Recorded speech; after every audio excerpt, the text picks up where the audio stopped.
예, 최고인민회의라고 하는 것은요, 우리나라로 보면은 국회하고 그 기능이 비슷합니다. 1년에 한두 번 정도 회의를 하게 되고요. 전체 인원들은 687명입니다. 그래서 통상 4월 달에는 정기적으로 하고요. 가을에는 할 때도 있고 하지 않을 때도 있습니다. 우리나라의 국회와 이제 기능이 비슷하긴 해도 상당히 많은 차이가 있긴 합니다. 헌법하고 법률을 수정하거나 개정하는 문제는 우리랑 비슷하죠. 그러나 국무위원회, 그다음에 최고인민회의, 그리고 내각, 여기에 있는 사람들을 예를 들어서 선출하고 하는 것도 여기 최고인민회의에서 하고요. 그리고 이제 가장 중요한 것은 예산의 이 집행에 대한 결산과 그리고 이제 당해년도 예산의 승인, 이 문제를 여기서 하는 거고요. 최종적으로는 이제 국가 정책의 전반적인 문제에 대해서 기본 원칙을 정하는 것을 이제 여기 최고인민회의에서 하는 거죠. 원래는 이제 4월 10일 날 최고인민회의를 한다고 3월 10일 날 한 달 전에 공고를 했거든요. 그런데 이제 예상과 달리 한 이틀 정도 늦어졌지 않습니까? 이것은 이제 김정은의 군사 행보하고 직접적으로 연관이 있는데요.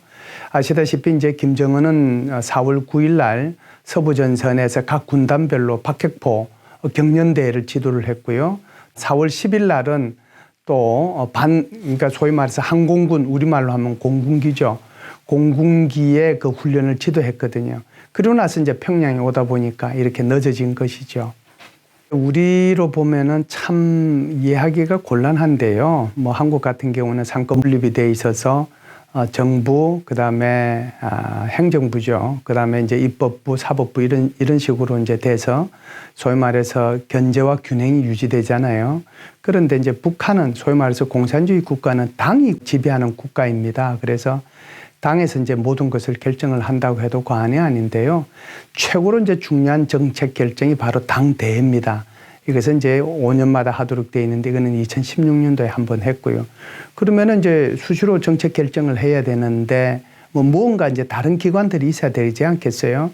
그래서 그것이 당대회보다 조금 낮은 수준에서 하는 것이 당중앙위원회 전원회의입니다.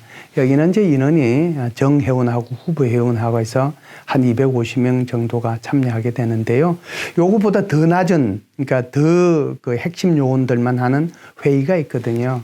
이게 이제 당중앙위원회 산하에 있는 정치국입니다. 정치국은 정치국 위원하고 후보위원하고 해서 모두 합해서 27명밖에 안 됩니다. 그래서 이번에 김정은이가 4월 11일 날 정치국 회의하는 모습을 보여줬는데 그걸 유심히 아마 카운터 해보신 분은 김정은을 포함해서 27명이 회의하는 걸 아마 보셨을 겁니다. 그래서 이 정치국 회의에서 중요한 결정들을 하게 되면 이걸 가지고 그 다음날 소위 말하는 이제 최고인민회의에서 여기에 여러 가지 아까 말씀드렸던 그런 기능들을 수행하는 거죠. 그래서 최고인민회의는 자신들이 어떤 독자적인 어떤 것을 할 수 있는 것이 아니고요. 당중앙위원회나 또는 정치국 회의에서 결정된 내용들을 추인하는 그런 거수기 역할을 하는 것이죠. 크게 보면은 네 가지인데요. 첫 번째가 바로 아무래도 지금 제일 중요한 것이 코로나19에 대해서 어떻게 이제 앞으로 이 대책을 수립해 나갈 건가, 방역 대책을 포함해서 이 부분에 대해서 이제 토의하고 결정한 것이 첫 번째고요. 두 번째는 이제 최고인민회의에서 결정해야 될 내용들을 미리 결정하는 거거든요. 그게 이제 크게 보면 두 가지인데 하나는 예산과 관련되는 거고 두 번째는 국무위원들 선정하는 게 있거든요. 거기에 대해서 이제 미리 이쪽에서 정치국 회의를 통해서 결정하고 난 뒤에 이걸 최고인민회의에 넘겨주면 최고인민회의에서 거수기 역할만 수행하는 거니까요. 그게 있고요. 마지막 네 번째가 바로 조직의 문제라고 볼 수 있는데 정치국 위원과 후보위원들을 갖다가 새로 이제 선발하거나 해임시키는 그런 역할을 하는 거거든요. 그래서 이번에 이제 가장 눈여겨볼 사람이 바로 김여정, 소위 말해서 김정은의 여동생이죠. 작년 4월 달에 소위 말하는 이제 정치국 후보위원회에서 탈락이 됐는데요. 1년 만에 다시 정치국 후보위원으로 화려하게 복귀를 했거든요. 이제 2인자의 지위를 이제 굳혀간다 이렇게 볼 수가 있고요. 리성근이라고 혹시 이제 여러분들 기억하실지 모르겠는데, 우리 평양에서 그 정상회담을 할 때 우리 재벌들하고 같이 앉아가지고 식사들을 할 때 그런 얘기를 했죠. 목구멍이 냉면이 목구멍으로 넘어갑니까 하는 그 사람이에요. 그 사람이 지금 외무상을 수행하고 있는데요. 그 사람도 이번에 정치국 후보위원으로 진입을 했습니다.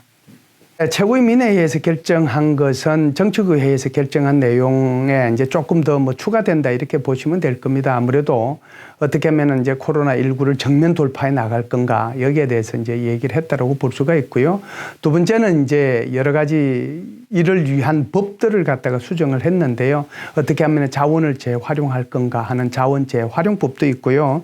그 다음에 이제 원격교육법. 소위 말해서 이것도 이제 코로나가 영향을 미쳤기 때문에 아무래도 학생들 등원해서 또는 등교해가지고 수업하는 게 힘드니까 이걸 어떻게 이제 보장해 줄 것인지에 대한 그런 문제가 바로 원격교육법인데 이 원격교육법도 새로 제정을 하고요.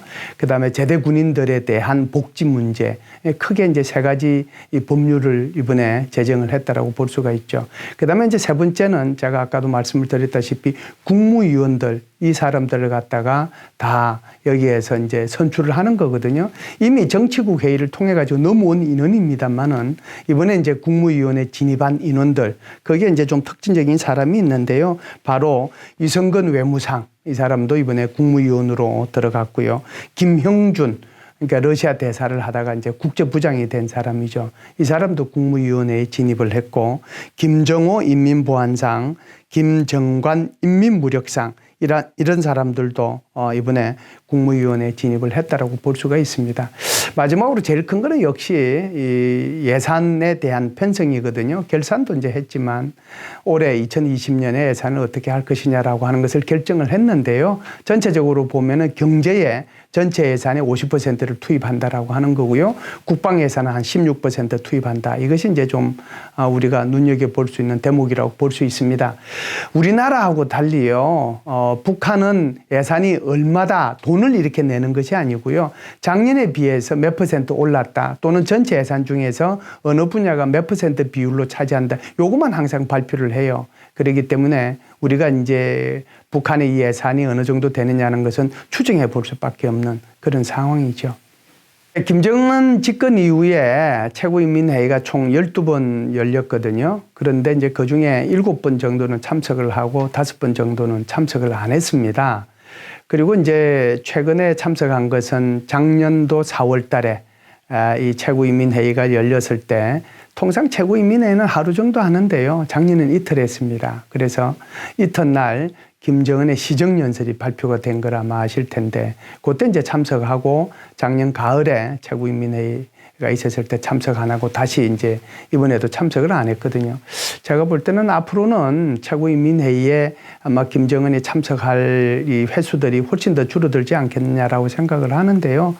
왜 그러냐면 작년 가을에 최고인민회의에서 이 헌법을 수정을 할 때 굳이 이 김정은 국무위원회 위원장이 이렇게 최고인민회의의 대의원으로 굳이 여기에 들어갈 필요가 있느냐 해서 이걸 뺐습니다. 그래서 최고인민회의의 대의원도 아니거든요. 이런 차원으로 고려해 본다면 앞으로는 참여할 기회보다는 참여하지 않을 가능성이 훨씬 더 많아진다고 볼 수가 있죠.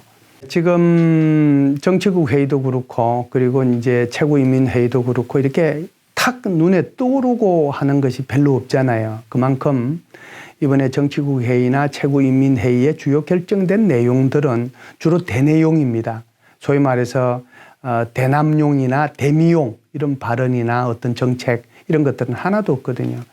우리가 이번 기회를 통해서 좀 눈여겨봐야 될 사항이 있습니다. 바로 김정은의 군사행보라고 볼 수 있는데요. 아시다시피 4월 9일 날 박격포, 그 다음에 4월 10일 날은 소위 말하는 공군기, 여기에 대한 이제 훈련을 지도했고요.